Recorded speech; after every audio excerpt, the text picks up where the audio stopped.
1912년 4월 14일에 타이타닉호가 빙산과 충돌해서 바다에 침몰하고 있었습니다. 수많은 사람들이 차가운 바닷속으로 빠져가면서 절망의 소리를 외쳤습니다. 그때 한 사람이 마지막 힘을 다해서 외칩니다. 여러분, 예수 그리스도를 믿으십시오. 그분만이 우리의 구원자이십니다. 아멘. 그는 바로 존 하퍼 목사님이었습니다. 그는 구명보트를 탈 수 있었지만 사람들에게, 다른 사람에게 양보를 하면서 마지막까지 복음을 전했습니다. 그러면서 이렇게 말을 했습니다. 저는 예수님을 믿기 때문에 죽어도 천국 갑니다. 그래서 괜찮습니다. 그런데 당신은 어떻습니까? 한 젊은이가 간신히 살아남아서 이렇게 증언을 했습니다. 저는 그때까지 예수를 믿지 않았습니다. 하지만 목사님이 2번이나 저에게 예수를 전했습니다. 그리고 그가 마지막으로 물에 잠기기 전에 저에게 말했습니다. 젊은이여, 예수를 믿으시오. 그러면 당신은 구원을 받을 것입니다. 그 순간 저는 예수를 구주로 믿었습니다. 저는 타이타닉의 마지막 개종자였습니다. 자, 이 사건은 우리에게 중요한 질문을 던집니다. 물이 우리를 삼키려 할 때 우리는 누구를 바라볼 것인가? 불이 우리를 태우려 할 때 우리는 누구를 붙잡을 것인가?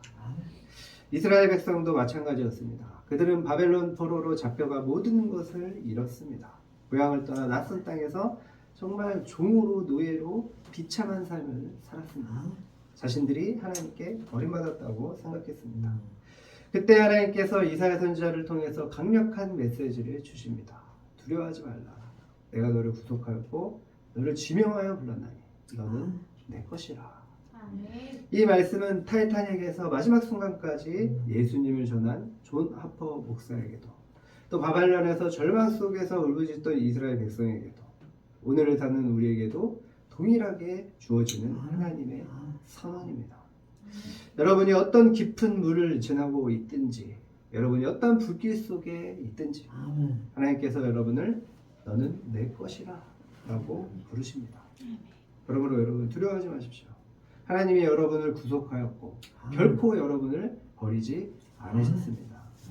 오늘 이 말씀을 통해서 우리가 믿는 하나님이 어떤 분이신지 분명히 깨달으시기를 주님의 이름으로 축복합니다. 아멘. 자, 오늘 본문을 통해서 오늘은 본문에서 가르쳐 주시는 2가지 교훈을 2가지 대지로 나눠서 살펴보고자 합니다.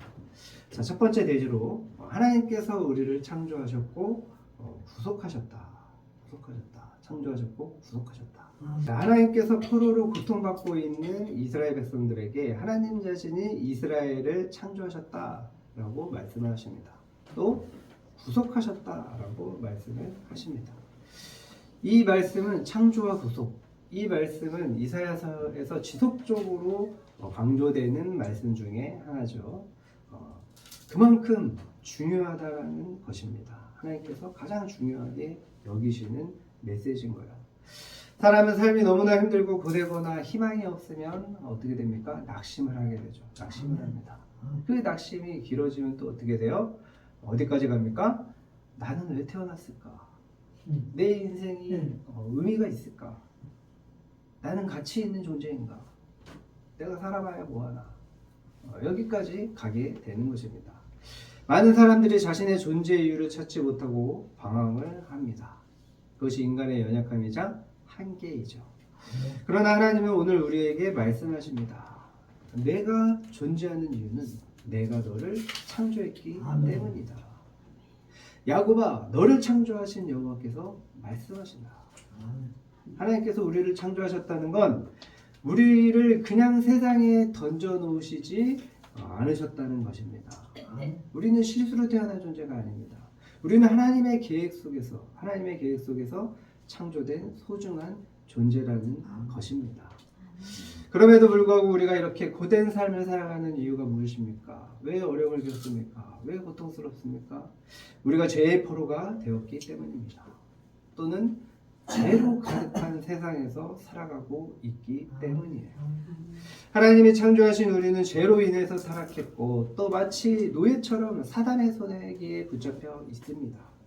그러나 하나님께서 그런 우리를 그냥 버려두지 않으십니다. 내가 너를 구속하였고 내가 너를 구속하였고 구속하셨다고 말씀하는 거예요. 여러분 여기서 구속하다라는 말은 값을 치르고 노예를 자유롭게 하는 것을 의미하는 겁니다. 노예는 스스로 해방될 수가 없습니다. 우리도 마찬가지죠. 우리 스스로는 죄에서 빠져나갈 수가 없는 거예요. 여러분 하나님께서 우리를 자유롭게 하기 위해서 어떤 대가를 치르셨습니까? 어떤 대가를 치르셨어요? 어떤 마을에서 한 소년이 작은 배를 만들었습니다. 나무를 다듬고 정성스럽게 페인트를 칠하고 또 그 나무에 자기의 이름을 새겼습니다. 그리고 이렇게 새겼어요. 이 배는 내 거야.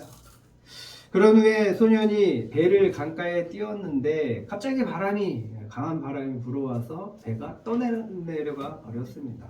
이 소년이 얼마나 속상했겠습니까? 그 소년이 자신이 만든 배를 잃어버리고 속상해하던 어느 날 시장에 갔는데 시장에서 어떤 사람이 자신의 배를 팔고 있는 겁니다. 소년은 너무나 반가운 나머지 배를 파는 사람에게 말했습니다. 이 배는 제가 만든 겁니다. 제 거예요. 여기 보세요. 제 이름이 써 있잖아요. 그러자 주인이 그 소년에게 단호하게 말했습니다. 그렇다 해도 내가 값을 치르지 않으면 가져갈 수 없다. 소년은 속상해하면서 집으로 달려가서 가진 돈을 모두 모았습니다. 그리고 마침내 그 배를 다시 사게 됐습니다. 소년은 그 배를 품에 안고서는 말합니다. 너는 두 번 내 거야. 나는 너를 만들었고 나는 너를 값을 치르고 샀어. 여러분 이 소년과 배의 이야기가 우리의 이야기와 비슷하지 않습니까? 하나님은 우리를 창조하셨고 죄로 인해서 잃어버린 우리를 예수님의 십자가 보혈로 다시 사셨습니다. 우리는 하나님의 것입니다. 그래서 하나님께서 우리를 부르시면서 이렇게 말씀하시는 거예요. 내가 너를 지명하여 불렀나니 너는 내 것이라. 여러분 이 말씀이 우리에게 주는 의미가 무엇입니까? 우리는 세상의 것이 아니라는 것입니다. 세상이 우리를 규정할 수 없다는 거예요. 우리의 가치는 성공이나 돈이나 어떤 명예로 결정되지 않는다는 겁니다. 우리의 가치는 우리를 창조하시고 피로 값주고 사신 하나님의 손에 있다라는 거예요. 그러므로 우리는 실패자가 아닙니다. 과거의 상처와 실수 때문에 절망할 필요가 없다는 겁니다. 하나님은 우리를 부르시면서 너는 내 것이다 라고 선언하셨어요. 여러분 우리의 연약함보다 하나님의 사랑이 더 큽니다. 우리는 두려워하지 않아도 됩니다. 우리는 전능하신 하나님의 것이기 때문입니다. 내가 누구의 것인지 알면 흔들리지 않습니다. 우리는 하나님에 속했기 때문에 세상의 시련이 우리를 집어삼킬 수 없습니다. 하나님이 우리를 붙들고 계시기 때문입니다. 오늘 하나님께서 여러분에게 말씀하십니다. 너는 내 것이라. 이 음성을 듣고 여러분의 정체성을 회복하시기를 바랍니다. 나는 하나님의 것입니다. 이 고백을 가지고 어떤 시련 앞에서도 담대하시기를 바랍니다. 하나님이 여러분을 창조하셨고 다시 예수 그리스도의 피값으로 사셔서 말씀하십니다. 너는 내 것이라. 우리는 하나님의 것입니다. 우리는 낭망했을 때 우리 자신을 하찮게 여길 때가 있습니다. 사람들의 평가, 또 과거의 실패, 주변 환경이 우리를 그렇게 만듭니다. 하나님은 이스라엘을 구원하시기 위해서 애굽을 속량물로 내어주셨다고 말씀하십니다. 또한 구스와 수바를 이스라엘을 위해서 대신 내어놓으셨다라고 말씀하고 있어요. 여러분 이 말이 무엇입니까? 하나님께는 우리가 그만큼 소중하다라는 것입니다. 세상의 어떤 것보다, 어떤 나라보다, 어떤 부물보다 우리를 더 귀하게 여기신다는 것입니다. 하나님께서는 우리에게 말씀하십니다. 내가 내 눈에 보배롭고 존귀하며 내가 너를 사랑하다. 이보다 더 확실한 사랑의 선언이 어디 있겠습니까? 세상이 우리를 무시해도 사람들이 우리를 하찮게 여겨도 우리는 하나님께 소중한 존재입니다. 그러나 여기서 끝나지 않습니다. 하나님은 여러분 한 사람 한 사람을 위해서 엄청난 대가를 치르셨습니다. 그것이 무엇입니까? 바로 예수 그리스도의 생명값입니다. 예수 그리스도의 피값입니다. 하나님은 우리를 위해서 예수님을 십자가에 내어주셨습니다. 애굽 정도가 아니라 굿수와 수바 정도가 아니라 하나님의 독생자 아들 예수 그리스도를 내어주신 것입니다. 우리는 그분의 피값으로 사신 존재예요. 우리는 값없이 사랑받는 존재가 아닌 겁니다. 우리는 십자가의 이상이라는 엄청난 대가를 통해서 하나님의 존귀한 자녀가 됐습니다. 하나님이 우리를 위해 예수님을 주셨다라는 것은 우리의 가치가 세상의 기준으로 결정되지 않는다는 뜻입니다. 세상은 우리의 학벌과 성취로 우리의 가치를 정합니다. 사람들은 우리가 가진 것과 외모로 우리를 평가합니다. 하지만 하나님은 우리 존재 자체를 존귀하게 여기십니다. 여러분 하나님께서 자신의 생명을 내어주실 만큼 소중한 존재입니다. 이제 다시는 여러분 자신을 하찮게 여기지 마시기를 바랍니다. 여러분의 가치는 세상의 기준이 아니라 하나님의 사랑으로 결정됩니다. 그러므로 두려워하지 마십시오. 사람들이 뭐라고 하든 어떤 실패를 하든 하나님이 여러분을 사랑하십니다. 예수님의 십자가의 상이 여러분의 가치입니다. 오늘 이 말씀을 가슴 깊이 새기십시오. 그리고 담대하게 선포하십시오. 나는 하나님의 존귀한 자녀다. 나는 예수님의 보혈로 사신 귀한 존재다. 나는 하나님께 보배롭고 사랑받는 존재다. 아멘. 이 믿음으로 늘 담대하시고 또 승리하는 저와 여러분 되시기를 축복합니다. 자, 두 번째 대지. 물과 불을 지날 때도 하나님께서 함께 하신다. 물과 불을 지날 때도 하나님께서 함께 하신다. 자, 2절 말씀 다 같이 읽겠습니다. 시작. 내가 물 가운데로 지날 때 내가 너와 함께 할 것이다. 강을 건널 때 물이 너를 침몰하지 못할 것이며 내가 물 가운데로 지날 때 타지도 아니할 것이요 물꽃이 너를 사르지 못하리니. 자, 내가 물 가운데로 지날 때, 이 말씀은 이스라엘 백성이 애굽을 탈출하여 약속의 땅 가나안으로 갈 때를 염두에 둔 약속입니다. 자, 여기서 강, 물, 불은 하나님의 백성들이 겪는 혹독한 고난을 의미하는 표현이에요. 여러분 생각해 보세요. 이스라엘 백성들이 하나님의 놀라운 대로 애굽의 노예 생활에서 벗어났지만 그렇다고 해서 바로 가나안이라는 안식처에 들어간 것이 아닙니다. 그들은 가나안 땅에 들어가기까지 수많은 시련을 겪었습니다. 애굽의 노예에서 벗어나자마자 홍해라는 난관을 만났습니다. 홍해를 극복하자마자 불타는 광야가 그들을 기다리고 있었습니다. 가나안에 이르러서는 요단강이 그들을 막고 있었어요. 하나님의 은혜로 출애굽한 이스라엘 백성은 수많은 시련을 극복한 후에야 비로소 하나님께서 마련해 주신 기업에 이를 수 있었습니다. 마찬가지로 바벨론 포로에서 해방된 이스라엘 백성들도 그들의 기업에 이르기 위해서는 수많은 난관을 통과하지 않으면 안 됐습니다. 그들의 가는 길에는 불타는 사막도 있었고 그들을 삼키려는 도적들도 있었습니다. 그 외에 다른 예상치 못한 온갖 위험들도 기다리고 있었습니다. 어떤 사람들은 하나님을 믿으면 고난이 없어질 것이라고 생각합니다. 또 어떤 사람들은 하나님을 믿는데 왜 이런 고난이 내게 오느냐라고 원망을 합니다. 그러나 성경은 그렇게 말하지 않죠. 하나님은 우리에게 물을 지나가야 되고 불을 지나가야 된다라고 분명하게 말씀하고 있습니다. 믿음이 있다고 해도 시련과 위기는 찾아온다는 거예요. 건강이 무너질 때도 있고 경제적으로 어려움을 겪을 때도 있습니다. 때로는 사람들에게 배신을 당하기도 합니다. 이런저런 고난으로 도저히 길이 보이지 않을 때도 있는 거예요. 그런데 그때 가장 중요한 것은 있습니다. 바로 하나님의 약속입니다. 자, 5절 말씀을 다 같이 읽겠습니다. 시작. 두려워하지 말라. 내가 너와 함께하여 내 자손을 동쪽에서부터 오게 하며 서쪽에서부터 너를 모을 것이며. 하나님께서 함께할 것이다 라고 약속하셨다라는 것입니다. 출애굽한 이스라엘 백성들은 기적적으로 애굽을 떠났습니다. 그런데 바로 앞에 홍해가 가로막고 있었어요. 뒤에서는 애굽의 정예 군대가 쫓아오고 있었습니다.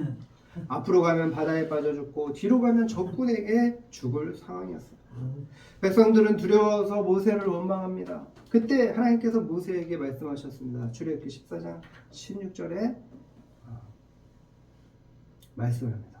지팡이를 들고 손을 바다 위로 내밀어 그것이 갈라지게 하라. 이스라엘 자손이 바다 가운데에서 마른 땅으로 행하리라. 하나님의 말씀대로 모세가 순종을 하니까 바로 홍해 바다가 갈라졌습니다. 물이 벽처럼 좌우로 갈라졌고 이스라엘 백성들은 말씀대로 바닷길을 건너서 걸어서 건넜습니다. 뒤쫓아오던 애굽의 군대는 이스라엘 백성들을 쫓아 바닷길에 들어왔다가 물속에 빠져서 모두 수장됐습니다. 그때 이스라엘 백성들은 깨달았습니다. 아, 하나님이 우리와 함께 하셨구나. 여러분, 우리 앞에도 홍해가 가로막힐 때가 있습니다. 모든 것이 끝난 것처럼 보일 때가 있는 거예요. 그러나 기억하십시오. 홍해 앞에서 하나님은 더 큰 기적을 일으켜 주셨습니다. 아멘. 물 가운데로 지날 때에도 하나님께서 함께 하십니다. 아멘. 아멘. 또 불 가운데로 지나간다. 여러분, 성경에서 불 가운데로 지나가는 사건이 있습니까, 없습니까? 어떤 사건이 기억이 납니까? 다니엘의 세 친구 사건이 있죠. 그들은 바벨론 왕 느부갓네살이 만든 금신상 앞에 절하지 않았습니다. 왕은 분노해서 그들을 풀무불에 던지라고 명령했습니다. 그 불길은 너무너무 뜨거워서 그 세 친구를 끌고 불 위로 던지려고 하는 군인이 그대로 타버릴 정도로 타버려서 죽을 정도로 뜨거웠습니다. 그런데 놀라운 일이 일어났어요. 왕이 불 속을 들여다봤는데 3명이 아니라 4명이 서 있었습니다. 그래서 왕이 외쳤습니다. 다니엘서 3장 24절 25절 우리가 던지자는 3명이 아니냐? 그런데 어찌 4사람이 불 속에서 달리고 있느냐? 그 중에 한 명은 신의 아들과 같도다. 여러분, 느부갓네살 왕이 본 이 신의 아들과 같은 한 명이 누굽니까? 누구예요? 바로 예수 그리스도죠. 예수 그리스도께서 그들과 함께 하셨던 것입니다. 아멘. 결국 그들은 머리카락 하늘도 그을리지 않았습니다. 여러분, 우리가 믿음을 지키려 할 때 세상은 우리를 풀무불 속에 던지려고 할 거예요. 우리의 믿음을 조롱하고 핍박하고 배척합니다. 비난하고 공격해요. 불길처럼 우리를 집어삼키려고 할 것입니다. 뭐 굳이 그렇게 하냐? 좀 이상한 거 아니냐? 왜 이렇게 오버하냐? 그냥 교회만 다니면 되지. 이렇게 집어삼키려고 하면서 잘못된 거 아니냐 하는 겁니다. 그러나 하나님은 그 불 속에서도 우리와 함께 계십니다. 아멘. 때때로 우리는 이렇게 외칩니다. 하나님, 왜 제게 이런 시련을 주십니까? 왜 제게 이런 고통이 옵니까? 내가 왜 이런 고통을 겪어야 됩니까? 그러나 하나님은 말씀하십니다. 내가 물 가운데로 지나갈 때도 내가 함께 할 것이다. 내가 불 가운데 지나갈 때도 내가 너를 붙들 것이다. 하나님은 고난을 없애주신다고 약속하지 않으셨습니다. 그러나 고난 속에서도 우리와 함께 하신다고 약속하셨습니다. 아멘. 여러분, 지금 여러분의 삶에 어떤 홍해가 가로막고 있습니까? 지금 여러분의 믿음을 시험하는 불길은 무엇입니까? 그러나 여러분, 두려워하지 마십시오. 풀무불 속에서도 하나님이 함께 하심을 믿으십시오. 깊은 물 속에서도 하나님이 우리를 붙드심을 신뢰하십시오. 아멘. 하나님은 여러분을 절대로 버리지 않으십니다. 끝까지 함께 하십니다. 고난 가운데 오히려 믿음의 선포를 하십시오. 하나님이 나와 함께 하신다. 이 불길 속에서도, 이 깊은 물 속에서도 하나님은 나를 붙드신다. 아멘. 하나님께서는 약속하신 대로 이스라엘 백성들을 바벨론 포로에서 회복시켜 주셨습니다. 5, 6절 다 같이 읽겠습니다. 시작. 두려워하지 말라. 내가 너와 함께하여 네 자손을 동쪽에서부터 오게 하며 서쪽에서부터 너를 모을 것이며 내가 북쪽에게 이르기를 내놓으라. 남쪽에게 이르기를 가두어두지 말라. 내 아들들을 먼 곳에서 이끌어 내 딸들을 땅 끝에서 오게 하며.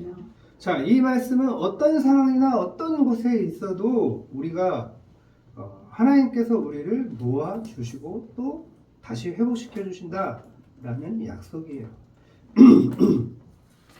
자, 이 약속은 오늘 우리에게도 동일하게 주어집니다. 우리는 어떻습니까? 우리도 흩어진 인생을 살아가고 있지 않습니까? 어떤 사람은 상처로 인해서 떠나버린 사람입니다. 어떤 사람은 신앙을 잃어버린 채 방황하는 사람이에요. 어떤 사람은 죄 가운데 헤매면서 길을 잃은 사람입니다. 어떤 사람은 소망을 잃고 절망 가운데 있는 사람입니다. 웃음을 잃어버리고 비관적인 태도로 살아가는 사람입니다. 그러나 하나님은 잃어버린 자들을 찾으시는 분이십니다. 떠난 자를 다시 불러 모으십니다. 무너진 신앙을 다시 세우십니다. 깨어진 인생을 다시 회복시키십니다. 아멘. 아멘. 그렇습니다, 여러분. 우리는 결코 혼자가 아니에요. 우리는 버려진 존재가 아닙니다. 하나님은 여전히 우리를 찾고 부르시고 회복시켜 주십니다. 돌아오라, 내가 너를 모을 것이다. 회복되라, 내가 너와 함께 할 것이다. 하나님의 이 음성이 여러분에게 들려주기를 축원합니다. 아멘. 자, 그러나 하나님은 우리를 단순히 모으시기만 하는 것이 아닙니다. 완전히 회복시켜 주십니다. 우리가 잃어버린 기쁨을 회복시켜 주십니다. 우리의 상처받은 마음을 치료해 주십니다. 우리가 포기했던 믿음을 다시 세워 주십니다. 우리의 무너진 관계를 다시 회복시켜 주십니다. 하나님의 회복은 부분적이지 않아요. 하나님의 회복은 철저하고 완전합니다. 아무리 심하게 무너진 자라도 하나님께 돌아오면 완전히 새롭게 됩니다. 아멘. 그러므로 여러분 돌아오십시오. 하나님께로 돌아오십시오. 하나님은 여러분이 다시 일어나길 바라십니다. 오늘이 바로 회복의 날입니다. 하나님은 7절에 이렇게 말씀하십니다. 7절 다 같이 읽겠습니다. 시작. 내 이름으로 불려지는 모든 자 곧 내가 내 영광을 위하여 창조한 자를 오게 하라. 그를 내가 지었고 그를 내가 만들었느니라. 아멘. 여러분, 우리는 결코 우연히 태어난 존재가 아닙니다. 우리는 목적 없이 살아가는 존재가 아니에요. 하나님은 우리를 자신의 영광을 위해서 창조하셨습니다. 즉 우리는 하나님을 위해 존재해야 되는 것입니다. 여러분이 지금 어떤 삶을 살고 있든지 하나님은 여러분을 그분의 영광을 위해 사용하길 원하십니다. 여러분 실패한 과거가 있습니까? 하나님은 그것마저도 선하게 사용하십니다. 상처와 아픔이 있습니까? 하나님은 그것도 치유하셔서 사용하십니다. 방황하고 있습니까? 하나님은 여전히 여러분을 부르고 계십니다. 우리는 벌어진 존재가 아닙니다. 하나님의 영광을 위해 창조된 존재입니다. 그러므로 우리는 하나님께로 돌아가야 됩니다. 우리는 하나님께 붙잡혀 있어야 됩니다. 그리고 이렇게 선포하십시오. 나는 하나님의 영광을 위해 창조된 존재다. 나는 하나님께서 회복시켜 주실 것이다. 나는 하나님의 부르심을 따라 살겠다. 아멘. 아멘. 아멘. 말씀을 마치겠습니다. 하나님은 우리를 창조하셨을 뿐만 아니라 구속하셨습니다.